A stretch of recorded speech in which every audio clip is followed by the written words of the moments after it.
चालू करते हैं। लास्ट क्लास में हमने मार्जिनल कॉस्टिंग के बारे में बात किया था। मार्जिनल कॉस्टिंग अवधारणा, आशय, विशेषताएं, मान्यताएं, इन बातों पर हमने पिछली कक्षा में चर्चा कर चुके हैं। मार्जिनल कॉस्टिंग क्या है, उसकी अवधारणा क्या है, कॉन्सेप्ट क्या है, डेफिनेशंस क्या है, उसकी विशेषताएं क्या है, उसकी मान्यताएं क्या है। अब हम आगे बढ़ते हैं इसमें। नेक्स्ट, सीमांत लागत का निर्धारण। सीमांत लागत का निर्धारण जो है, हम इसमें सीमांत लागत की विधि की मान्यताओं के बारे में भी चर्चा की है। ठीक है, अब सीमांत लागत का निर्धारण, मार्जिनल कॉस्टिंग। तो जैसा कि हमने पिछली कक्षा में लास्ट पीरियड में हमने चर्चा किया था, उसके अनुसार से सीमांत लागत में उन परिवर्तनशील लागतों को शामिल किया जाता है जो उत्पादन की मात्रा के साथ साथ परिवर्तित, अर्थात यदि मान लीजिए उत्पादन की मात्रा में वृद्धि होती है तो ये भी बढ़ते हैं, और उत्पादन में कमी आती है, कमी होती है। तो सीमांत लागत में मुख्यतः प्राइम कॉस्ट जो है, मुख्य लागत, कारखाना लागत, प्रशासन लागत और विक्रय की सभी परिवर्तनशील लागतों को शामिल किया जाता है। आप सेकेंड ईयर में कॉस्ट अकाउंट पढ़नी है, अकाउंट में कॉस्ट स्टेटमेंट पढ़ा है आपने, तो उसमें हम क्या करते हैं, प्राइम कॉस्ट निकालते हैं। ठीक है, इसको भी हम मूल लागत कहते हैं। फैक्ट्री कॉस्ट निकालते हैं, ठीक है, फैक्ट्री कॉस्ट निकालते हैं, एडमिनिस्ट्रेशन का निकालते हैं, ठीक है ना, प्रशासन,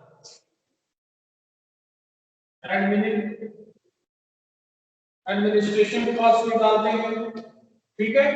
आपका विक्रय लागत निकालते हैं, सेल्स कॉस्ट, ये आपने पढ़ा है। इसके लिए फॉर्मेट है, फॉर्मेट के अंतर्गत जैसे कि हम प्राइम कॉस्ट है, प्राइम कॉस्ट में क्या करते हैं, जो भी डायरेक्ट कॉस्ट होता है, डायरेक्ट एक्सपेंसेस पर डायरेक्ट एक्सपेंसेस को लेते हैं। डायरेक्ट एक्सपेंसेस सारा प्राइम कॉस्ट के अंतर्गत आता है। फिर आपका फैक्ट्री कॉस्ट लेते हैं, यानी कि कारखाना से संबंधित जो भी खर्चे होते हैं, फैक्ट्री एक्सपेंसेस जितने भी होते हैं उनको हम लेते हैं, तो फैक्ट्री कॉस्ट आता है। फैक्ट्री कॉस्ट के बाद एडमिनिस्ट्रेशन एक्सपेंसेस लेते हैं। जो भी एडमिनिस्ट्रेशन एक्सपेंसेस होता है उनको हम जब जोड़ते हैं तो फिर एडमिनिस्ट्रेशन कॉस्ट निकल आता है। इसके बाद सेल्स कॉस्ट निकालते हैं जिसमें कि प्रॉफिट शामिल होता है। ठीक है, तो ये फॉर्मेट आपने सेकेंड ईयर में पढ़ा है कॉस्ट अकाउंट के अंतर्गत। ठीक है, तो इसमें जितने भी वेरिएबल कॉस्ट होते हैं, वेरिएबल कॉस्ट जो होता है इसको शामिल किया जाता है, परिवर्तनशील लागतों को शामिल की जाती है। मुख्य लागत में सामग्री आपके वे हैं, material expenses, wages, direct wages है, ठीक है, और ये सब डायरेक्ट खर्चे हैं जो प्रत्यक्ष रूप से जो व्यय होते हैं उनको शामिल किए जाते हैं। जब उत्पादन की मात्रा की बिक्री से सीमांत लागत को घटा दिया जाता है, माइनस करते हैं, तो उसमें जो कंट्रीब्यूशन प्राप्त होता है, अंशदान, इसको दत्तांश भी कहा जाता है। इसका अर्थ यह है कि स्थिर लागतों की ओर कितना वो दे सकता है या ले जा सकता है, और स्थिर लागतों को इस कंट्रीब्यूशन के घटाने पर यदि मान लीजिए वह पॉजिटिव रिजल्ट देता है या पॉजिटिव रिजल्ट आता है तो वो लाभ को प्रदर्शित करता है, वो प्रॉफिट को शो करता है। और यदि वो निगेटिव आता है, यदि वह निगेटिव रिजल्ट उसमें शो होता है, तो वह सीमांत लेखांकन और हानि को प्रदर्शित करता है। यहाँ पर हम ये देखेंगे मार्जिनल कॉस्टिंग में यदि निकालते हैं तो इसके लिए क्या करते हैं हम, इसमें जब निकाला जाता है तो एक आप 5 लाइन का मेथड आप याद रखेंगे जो कि मार्जिनल कॉस्टिंग में काफी महत्वपूर्ण है। एसपी, बीसी, सी, एफसी और पी एंड एल। एसपी मतलब होता है सेलिंग प्राइस, बीसी मतलब वेरिएबल कॉस्ट, सी मतलब होता है कंट्रीब्यूशन, एफसी मतलब होता है फिक्स कॉस्ट और आपका पी मतलब होता है प्रॉफिट जो कि प्लस से शो होता है, लॉस एल से जो कि माइनस से शो होता है। ये 5 आपकी लाइन है जिसको कि आपको समझना है। विक्रय मूल्य, परिवर्तनशील लागत, अंश ये आप नहीं कर सकते हैं।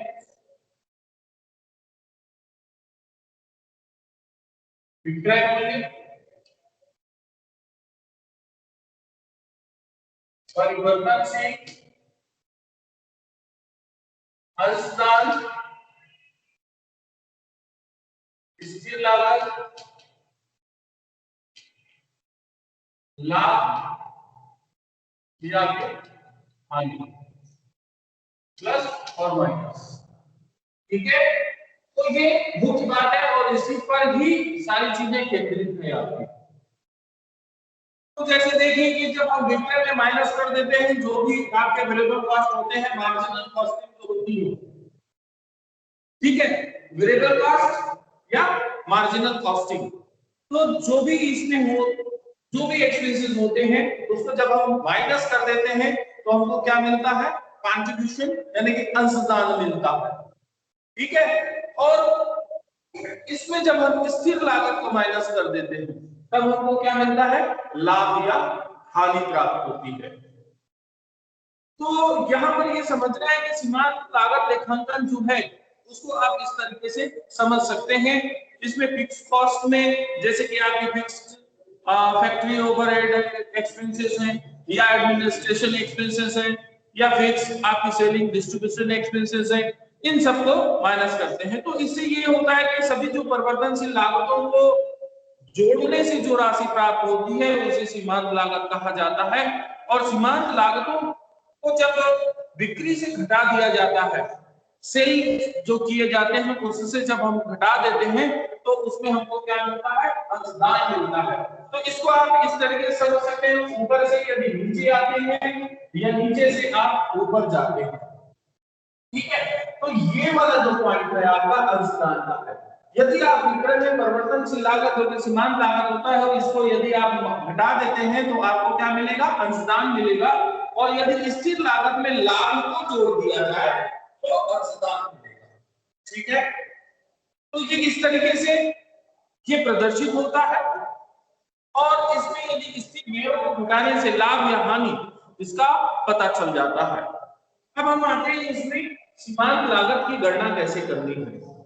ये पॉइंट हो गया, इसको मैं आगे और ले जाकर इसको डिस्क्राइब करूंगा।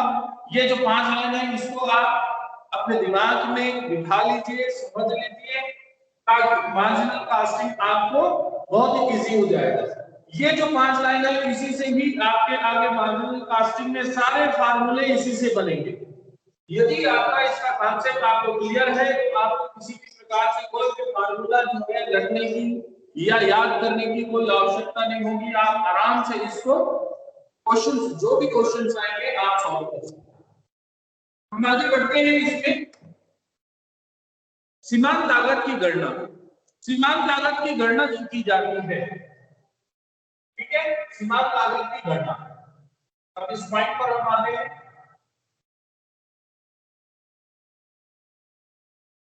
ये याद रखेंगे जो मैंने पॉइंट आपको बताया है, ठीक है।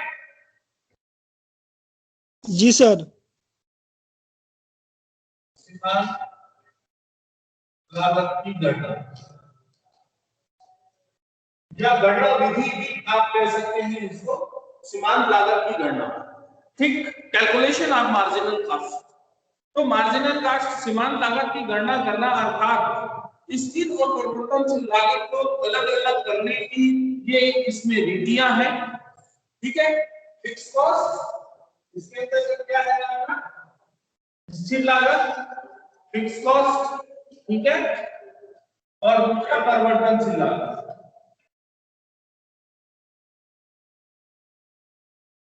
परिवर्तनशील लागत, इन दोनों को ही क्या करना है, अलग अलग करना है।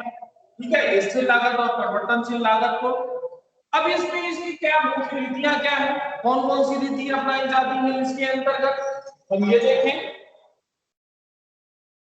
तो इसके अंतर्गत हम क्या देखते हैं, पहला आपका हो जाता है समीकरण विधि, इक्वेशन मेथड। इक्वेशन आप समझते हैं समीकरण बनाना, ठीक है। इक्वेशन मेथड जो होता है, तो इसमें हम क्या करते हैं कि ये देखते हैं कि भाई मार्जिनल कॉस्टिंग और आपके फिक्स कॉस्ट, ठीक है, यदि इन दोनों को जोड़ दिया जाए तो क्या हो जाएगा, total cost. Total cost is equal to क्या हो जाएगा आपका, मार्जिनल कॉस्टिंग, मार्जिनल कॉस्ट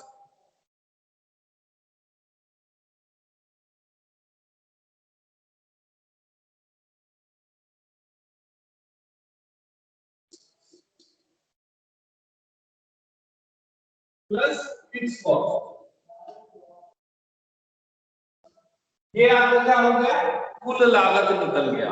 ठीक है, तो इसके रूप में एक समीकरण बना लिया जाता है और फिर इसको समेशंस एक्विलेशंस यानी कि व्युत्पन्न समीकरण के रूप में इसको सोल्व किया जाता है। ठीक है, तो मैथमेटिक्स में आपने तृतीय में जो पढ़ा है इक्वेशन उसके आधार पर ही बनता है। ठीक है, ये जो मैंने 5 लाइन आपको बताया है उसी से संबंधित है। 5 लाइन में आप ध्यान रखेंगे SP minus BC upon C minus AC upon P and ये इसी के आधार पर ही आपका चलेगा। ठीक है, तो ये क्या हो गया आपका, टोटल कास्ट हो गया। दूसरा हम जैसे कि अब इसमें आपको क्वेश्चन के थ्रू आप समझ सकते हो, ठीक है, क्वेश्चन के अनुसार से इसको सॉल्व कर सकते हो आप मार्जिनल कॉस्टिंग को। इसमें आपको समीकरण के आधार पर आपको तैयार करना है। ठीक है, दूसरा आता है आपका उच्च और निम्न बिंदु। दूसरा पॉइंट होगा उच्च और निम्न बिंदु। ठीक है, हाई एंड लो पॉइंट। ठीक है, हाई एंड लो पॉइंट। अब इसके अंतर्गत हम ये देखते हैं कि इस विधि में उत्पादन को 2 स्तरों में, उच्च और निम्न, हाई और लो, इन 2 पॉइंटों पे उत्पादन की जो मात्रा है उसकी तुलना कुल लागत से की जाती है, टोटल कास्ट से। ठीक है, हाई और लो ये 2 पॉइंट लेंगे और उसके आधार पर उसकी कैलकुलेशन करेगा। तो इन दोनों स्तरों पर कुल लागत में अंतर की मात्रा के अंतर से विभाजित कर दिया जाता है, उसको डिस्ट्रीब्यूट कर देंगे तो आपको क्या निकल जाएगा, प्रति इकाई। ठीक है, प्रति इकाई परिवर्तनशील या फिर सीमांत लागत जो है वह ज्ञात की जाती है। तो मार्जिनल कॉस्ट पर यूनिट, ठीक है, तो उसमें क्या करते हैं, मार्जिनल कॉस्ट पर यूनिट निकालने के लिए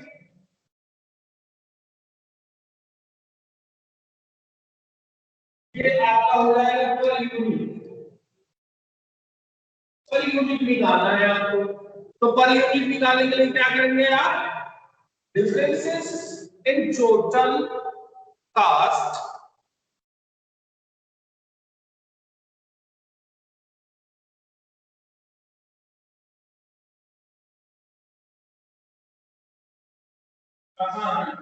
डिफरेंसेस अंतर, कुल लागत का अंतर बटे आउटपुट, डिफरेंसेस आउटपुट आपके ले लोगे। ठीक है,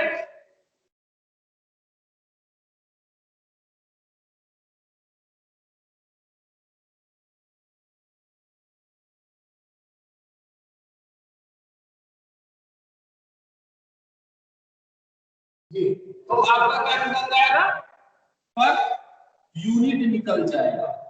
ठीक है, तीसरी पॉइंट हम आते हैं इसमें, न्यूनतम वर्ग विधि। यहां तक क्लियर है? यहां तक क्लियर हो गया? Sir 1 minute. हाँ जी,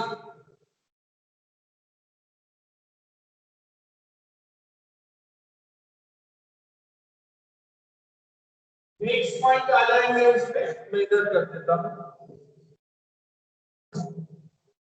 तीसरा है, ठीक है, तीसरा आपका न्यूनतम वर्ग, न्यूनतम वर्ग विधि। ठीक है, मेथड ऑफ लास्ट स्क्वायर।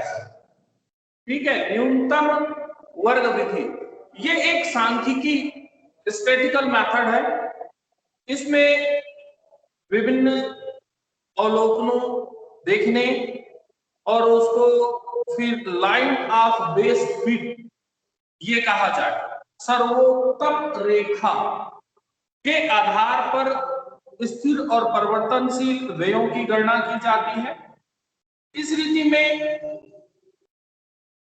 समीकरण के आधार पर y is equal to a plus, ठीक है, क्या करेंगे, bx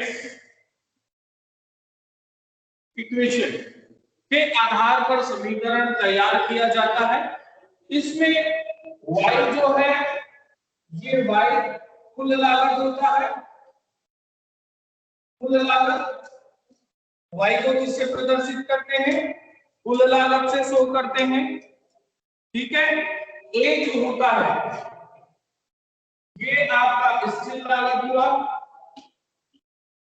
ठीक है, a जो है स्थिर लागत, फिक्स कॉस्ट। ठीक है, b जो है आपका सीमांत लागत, मार्जिनल कॉस्टिंग। ठीक है, सीमांत लागत, मार्जिनल कॉस्ट जिसको कि कहते हैं। और ये x जो होता है ये आउटपुट होता है। ठीक है, आउटपुट यानी कि ये निकलेगा, x को हम क्या करते हैं, फाइंड आउट करते हैं, निकालते हैं। तो यहां पर यह ध्यान रखना है, सबसे पहले x जो है, ठीक है, सबसे पहले उत्पादन x, आउटपुट क्या होगा आपका, उत्पादन। ठीक, तो यहां पर आपको उत्पादन यानी कि x और कुल लागत y का माध्य, माध्य क्या निकालते हैं अपन, x बार, इस तरीके से लिखते हैं। ये क्या होता है आपका, माध्य होता है। ठीक है, तो इसमें x बार और y, तो इन दोनों का निकाला जाता है, कैलकुलेशन किया जाता है, ज्ञात करते हैं। और इन माध्यमों से उत्पादन विचलन, उत्पादन विचलन क्या हो गया, ये उत्पादन विचलन x, उत्पादन विचलन आप स्टैटिस्टिक्स में पढ़े हो। ठीक है ना, तो उत्पादन विचलन और कुल लागत में, कुल लागत के विचलन क्या हो गया, y हो गया, इसको ज्ञात किया जाता है। और इसके पश्चात, इसके बाद उत्पादन के विचलनों को हम क्या करते हैं, x स्क्वायर और y स्क्वायर, ठीक है, x स्क्वायर या x और y, इसका गुणनफल xy निकल आता है, इसकी गणना की जाती है। फिर हम क्या करते हैं, माध्य का आपको फार्मूला यूज करना है, उसमें क्या करते हैं हम, सिग्मा xy अपान, क्या चीज निकालते हैं, सिग्मा xy अपान सिग्मा x स्क्वायर। ठीक है, के द्वारा हम क्या करते हैं, b का मान ज्ञात कर लेते हैं, अर्थात प्रति इकाई परिवर्तनशील लागत की गणना की जाती है। और अंत में हम कुल आय, ये क्या होता है, ये औसत का प्रतीक होता है।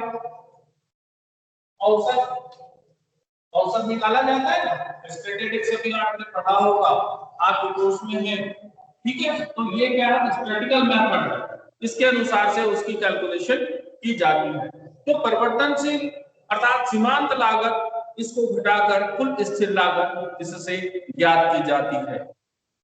ठीक है, तो ये स्टैटिस्टिकल हो गया, जिसमें कि आपको क्वेश्चन में दिया रहेगा और उसके आधार पर आपको तैयार करना है। चौथा लास्ट पॉइंट है आपका, चौथे पॉइंट पर हम चले जाते हैं। चौथा विश्लेषणात्मक रीति।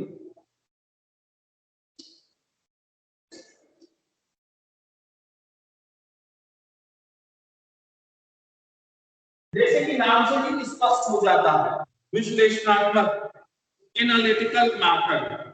ठीक है, तो एनालिटिकल मेथड इस रीति में जो उपक्रम है उसके पिछले अनुभवों के आधार पर, जैसे एनालिटिकल विश्लेषणात्मक, विश्लेषण के आधार पर, अर्थात प्रीवियस जो ईयर है या प्रीवियस जो एक्सपीरियंस होता है उसके आधार पर अनुमानतः यह निर्धारित कर लिया जाता है, अम्यूज कर लिया जाता है कि जो अर्ध परिवर्तनशील सेमी वेरिएबल कॉस्ट के लागत में कितना भाग या कितना प्रतिशत स्थिर होगा।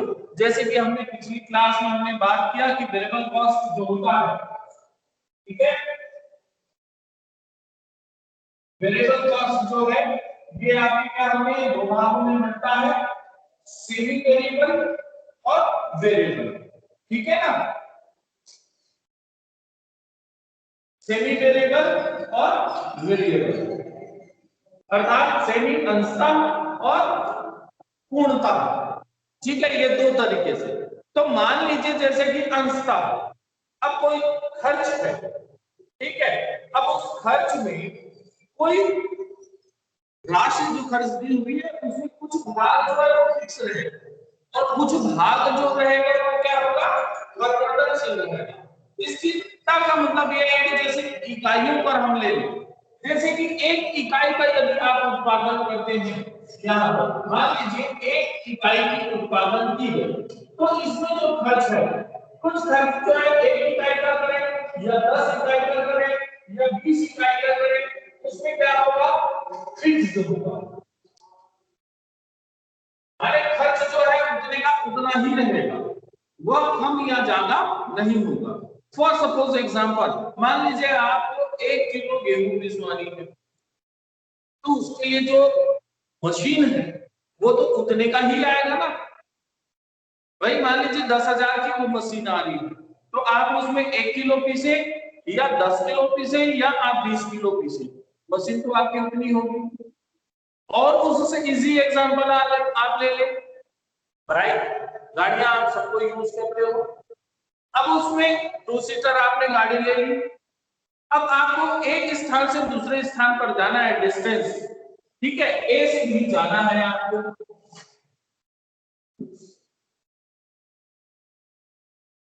आप एक स्थान से दूसरे स्थान की ओर जा रहे हैं, ठीक है, आपकी बाइक है, अब इस बाइक का आप उपयोग करते हैं, ठीक है, अब इसमें एक आदमी यदि एक स्थान से दूसरे स्थान जाता है और उसको मान लीजिए 1 लीटर पेट्रोल लगता है, मान लीजिए 80 रुपए का उसको पेट्रोल लगता है, तो वो एक आदमी भी जाएगा तो उसकी कॉस्ट क्या होगी, 80 रुपए की होगी। यदि मान लीजिए यहाँ पर दो लोग बैठ सकते हैं तो यहाँ दो चले गए तो पूरी 80 रुपए लगेगी, तो ये क्या हो गया आपका फिक्स, मतलब इतना तो लगना है। अब वेरिएबल कैसे हो गया, वेरिएबल यहाँ से कैसे हो गया, जब एक आदमी है तो 80 रुपए खर्च हो रहा है, लेकिन जब दो आदमी चले गए और उसको दोनों ने बांट लिया तो उसमें कितना हो गया, 40 और 40 रुपए हो गए, खर्च क्या हो गया उसमें, बढ़ गया। ऐसे ही वेरिएबल कास्ट यानी कि वो इकाई के आधार पर परिवर्तनशील होता है, यानी कि मटेरियल। अब जैसे कि मैंने आपको बताया, आपको ये मशीन आपने लिया और उसको आप उपयोग कर रहे हैं, तो उसमें बिजली का कंज्यूमर जो होगा, कंज्यूम होगा, ठीक है, वो क्या होगा, यदि आप 1 किलो लेते हैं तो कम आपकी बिजली खपत होगी, ज्यादा आप करते हैं तो ज्यादा खपत होगी, तो वो क्या हो गया, वेरिएबल हो गया, वो फिक्स नहीं है, ठीक है ना, स्थायी नहीं है, वह परिवर्तनशील हो गया।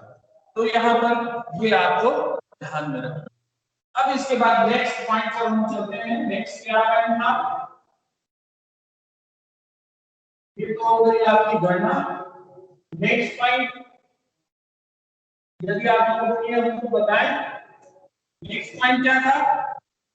लाभ गणना का सीमांत यानी सीमांत लागत विधि के अंतर्गत लाभ निर्धारण।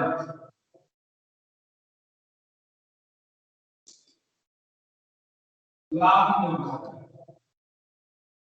ठीक है।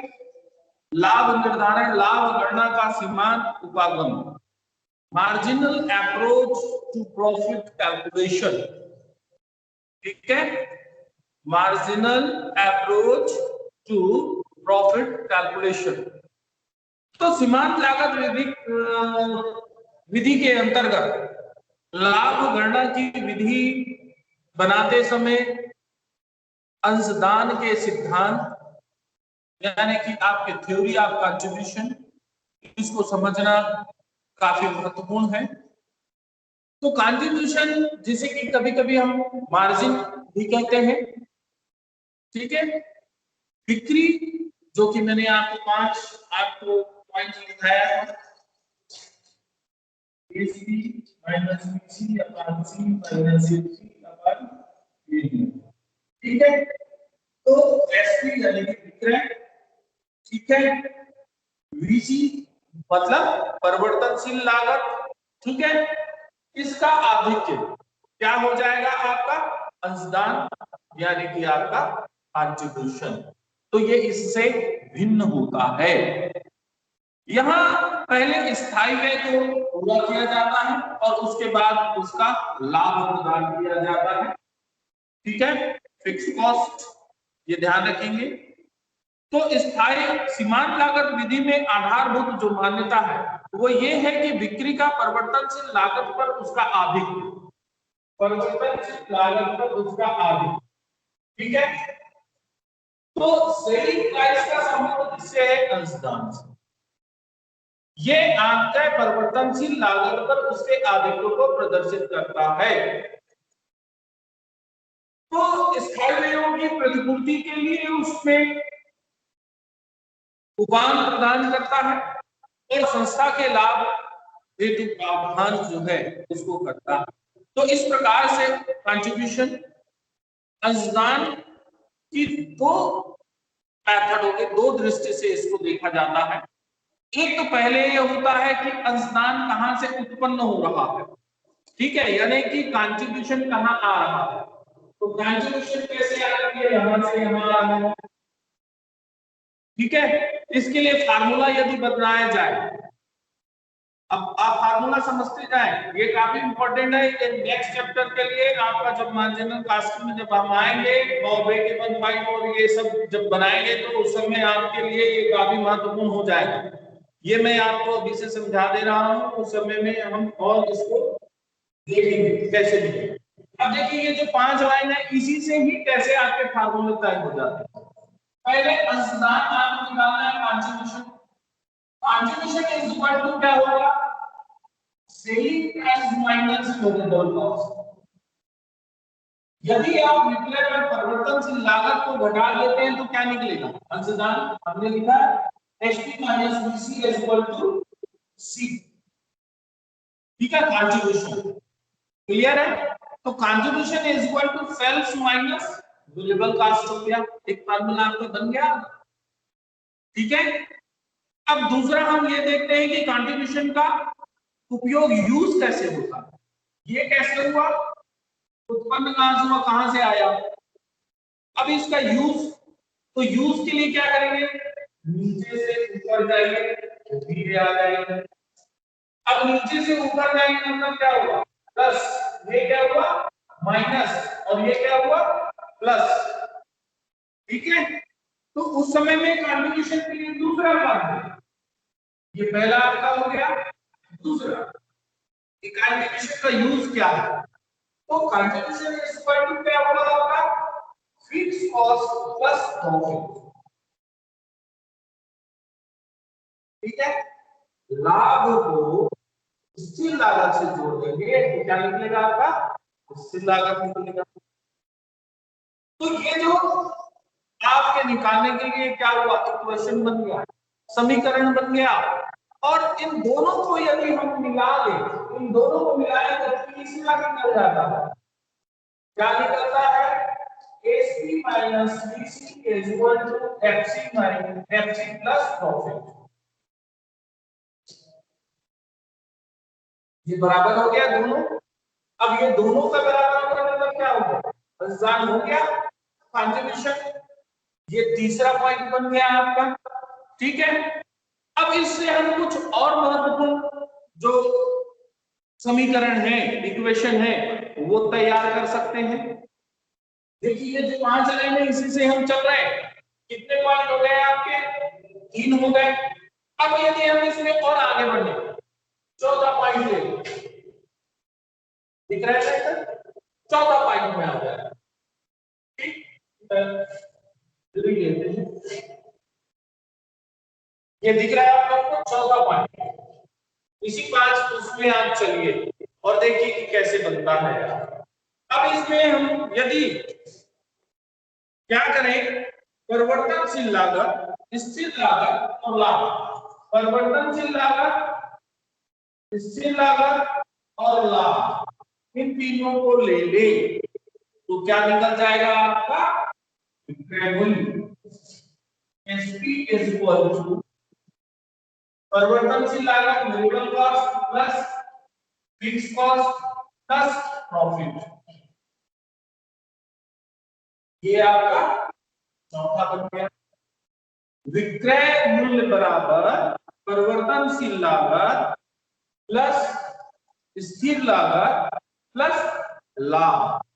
यदि इसको जोड़ दिया जाए तो ये किसके बराबर होगा, विक्रय मूल्य के बराबर होगा। मैंने आपका विक्रय मूल्य निकाला। आगे बढ़े और अब मान लीजिए परिवर्तनशील लागत निकाली, ये क्या निकाले हमने, विक्रय मूल्य निकाले। ये आपका क्या है, अंशदान है, ठीक है। ये आपका अंशदान निकल गया, कंट्रीब्यूशन। ये क्या निकला, विक्रय मूल्य, ठीक है। अब इसमें नेक्स्ट आगे बढ़ जाए हम, आगे बढ़ते हैं। परिवर्तनशील लागत निकालनी है, वेरिएबल कॉस्ट निकालना है, तो वेरिएबल कॉस्ट कैसे निकल जाएगा, इसके लिए हो जाएगा आपका विक्रय मूल्य माइनस, इसको आप करेंगे, किसको करेंगे, किससे संबंध है इसका, अंशदान से। यदि आप विक्रय मूल्य से अंशदान को माइनस करेंगे तो क्या निकलेगा, परिवर्तनशील लागत निकल जाएगा आपका। ये एक फार्मूला बन गया। आगे बढ़ते हैं। अब मान लीजिए कि फिक्स कॉस्ट निकालनी है। फिक्स कॉस्ट निकालने के लिए आपको क्या करना पड़ेगा, स्थिर लागत निकालनी है। तो स्थिर लागत निकालने के लिए fix cost is equal to contribution plus profit, ठीक है। ये क्या निकल जाएगा आपका, सॉरी प्लस नहीं करेंगे, यहां पर माइनस करेंगे, माइनस, इसको इससे घटा दोगे तो अंशदान निकल जाएगा। ये फिक्स कॉस्ट निकल जाएगा, यहां प्लस किए तो अंशदान आया, ये हमें बनाया, ये अंशदान का फिक्स कॉस्ट प्लस प्रॉफिट किया था। अब आपको क्या करना है, फिक्स कॉस्ट निकालना है, इसको निकालना है।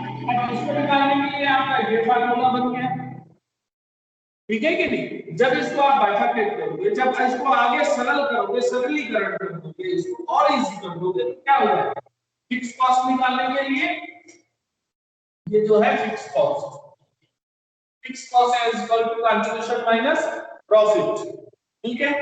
अब प्रॉफिट निकालने के मान लीजिए ये आपको प्रॉफिट लेनी है, तो प्रॉफिट कैसे आएगा आपका, तो प्रॉफिट कैसे आएगा, कंट्रीब्यूशन में फिक्स कॉस्ट को माइनस किया थे, तो profit is equal to fix cost minus sorry contribution minus fix cost, ठीक है।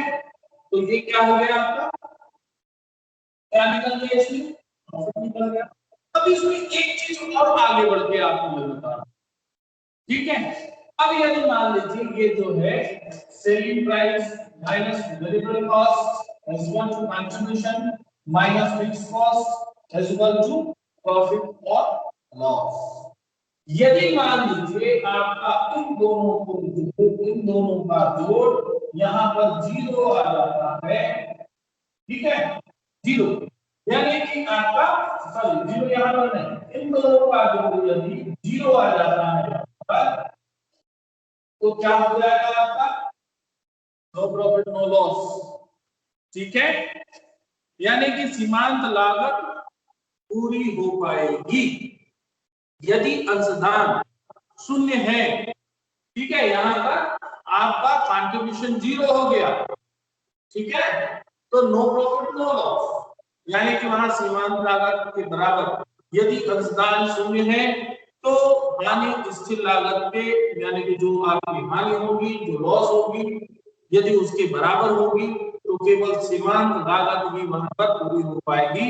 अर्थात आपका क्या हो गया, कंट्रीब्यूशन 0 हो गया, है ना। यदि अंशदान कंट्रीब्यूशन आपका निगेटिव है तो वहां पर हानि जो है स्थिर लागत से अधिक होगी। उसको हम कैसे करते हैं, सी ज्यादा।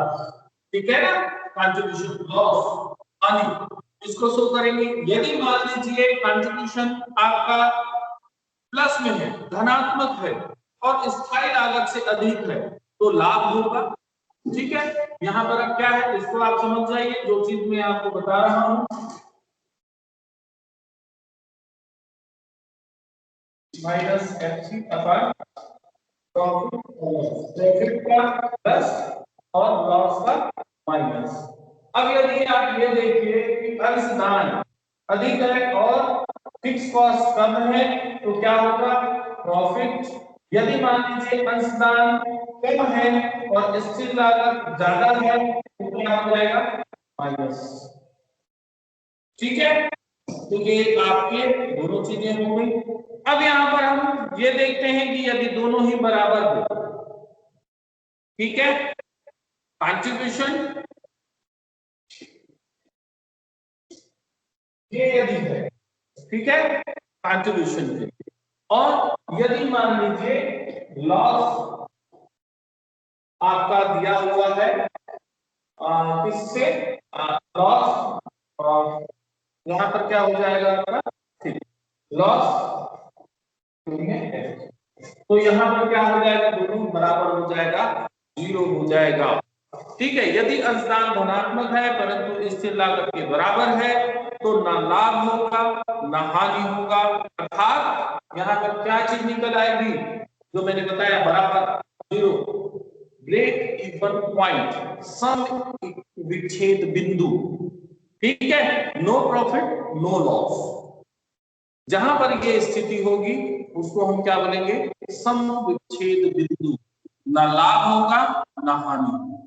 तो अंशदान का सिद्धांत कंट्रीब्यूशन का जो इसकी हम व्याख्या करते हैं तो सीमांत लागत विधि के अंतर्गत लाभ निर्धारण जो होता है उसको इस तरीके से कह सकते हैं। यदि हम उसको समराइज करें तो इस पद्धति के अंतर्गत, इस मेथड के अंतर्गत विक्रय राशि की तुलना उसकी परिवर्तनशील लागत से की जाती है और अंतर की रकम अंशदान जो होता है उसको हम अंशदान कहते हैं। विक्रय मूल्य से परिवर्तनशील लागत का जब हम विपरीत करते हैं तो उसमें अंशदान निकलता है। यहाँ पर ये ध्यान रखने योग्य बातें हैं कि केवल बेची गई इकाइयों की परिवर्तनशील लागत को ही ध्यान में रखा जाता है, बाकी को नहीं। ठीक है, संबंधित अवधि की स्थिर में स्थिति में स्थिर लागत को अंशदान में से घटा दिया जाता है और शेष जो निकलता है लाभ या हानि उसको माना जाता है। न बेची गई इकाइयां अर्थात स्टॉक, इसका वैल्यूएशन मूल्यांकन सीमांत लागत परिवर्तनशील लागत के आधार पर किया जाता है। यहाँ आपका स्टॉक वैल्यूएशन जो है उसके जरिए फिक्स कॉस्ट की कुछ अंश अगली अवधि में नहीं ले जाया जाता और अंतिम स्कंद को लाभ निकालते समय ध्यान में नहीं रखा जाता। तो सामान्यतः सीमांत लागत के आधार पर लाभ की गणना करने के लिए जो विवरण बनाया जाता है वो यही होगा, इसी के आधार पर आपको बनाना है।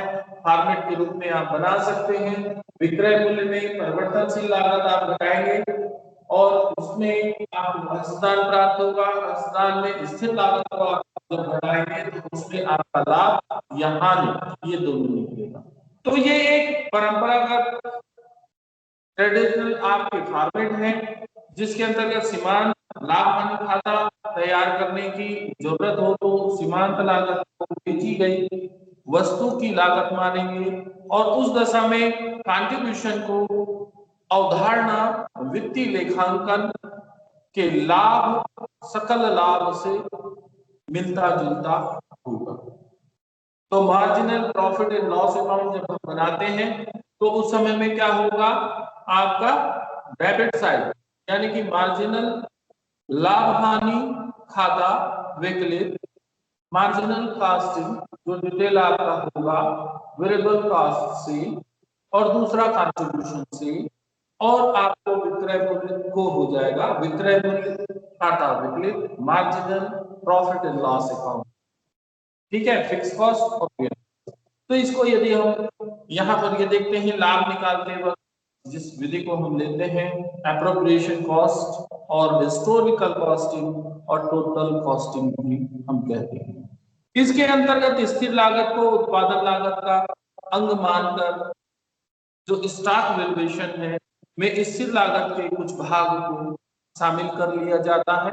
तो यहाँ ये स्पष्ट है कि दोनों विधियों के अंतर्गत लाभ की रकम आसान हो जाता है, हालांकि परिस्थितियां एक समान नहीं होती, परंतु यहाँ ध्यान रखना होगा कि लाभ की भिन्नता उसी अवधि में होनी चाहिए।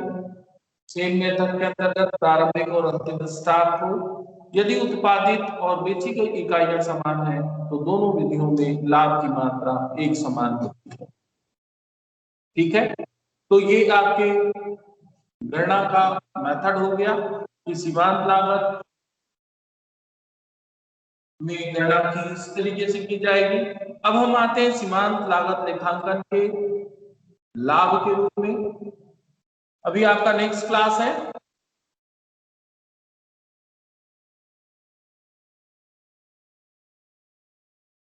मुन्ना, क्या अभी आप लोगों का नेक्स्ट क्लास है क्या?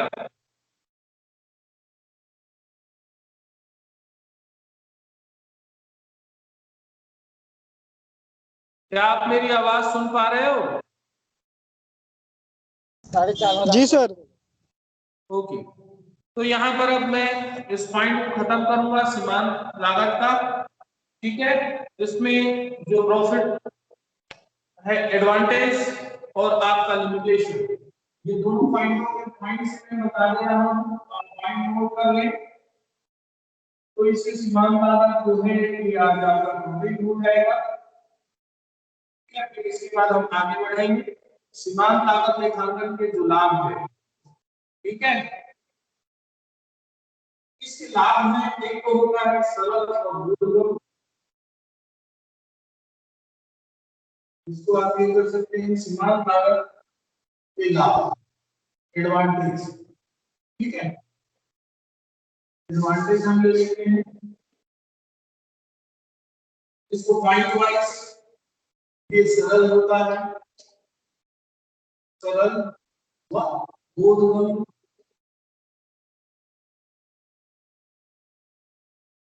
पॉइंट पहले लिखा दे रहा हूं मैं, इसके बाद फिर आप इसका करेंगे। कीमत निर्धारण में सहायक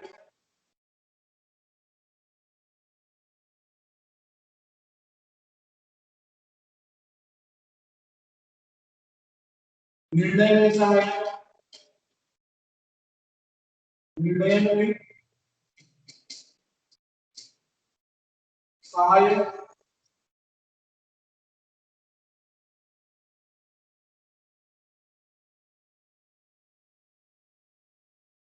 लागत नियंत्रण में सहायक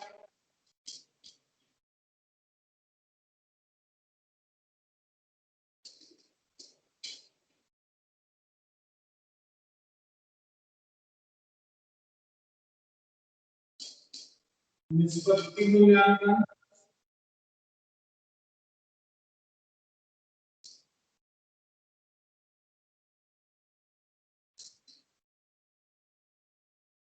उचित प्रतिवेदन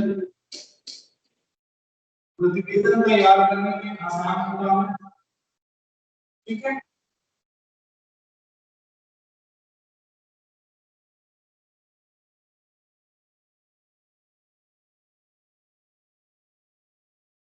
ये मुख्य बातें हैं इसकी।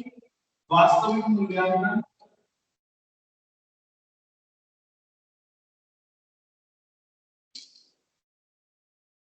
ये आपके एडवांटेज है। ठीक है, अब इसीलिए हम इसकी सीमाओं के बारे में बात करते हैं। सीमाएं, लाभ विभाजन में कठिनाई,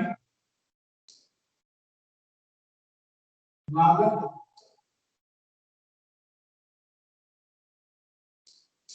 विभाजन में कठिनाई, परिवर्तन की संभावना,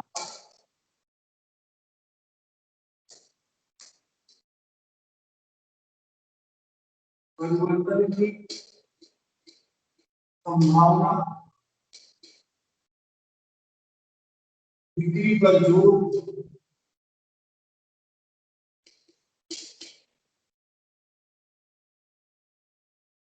मूल्य निर्धारण,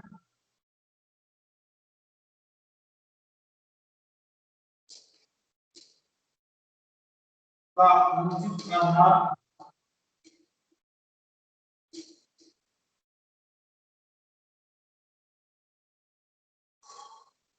उन्नत तकनीक की कठिनाई,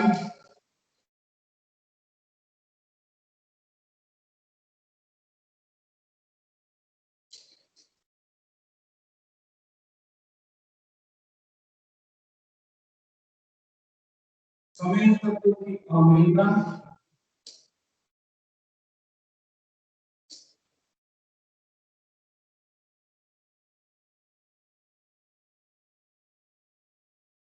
ये दो घंटे चले जाएंगे, इसको हम अपने ग्राम में डिस्क्राइब कर देंगे। ठीक है, निर्णय की कठिनाई,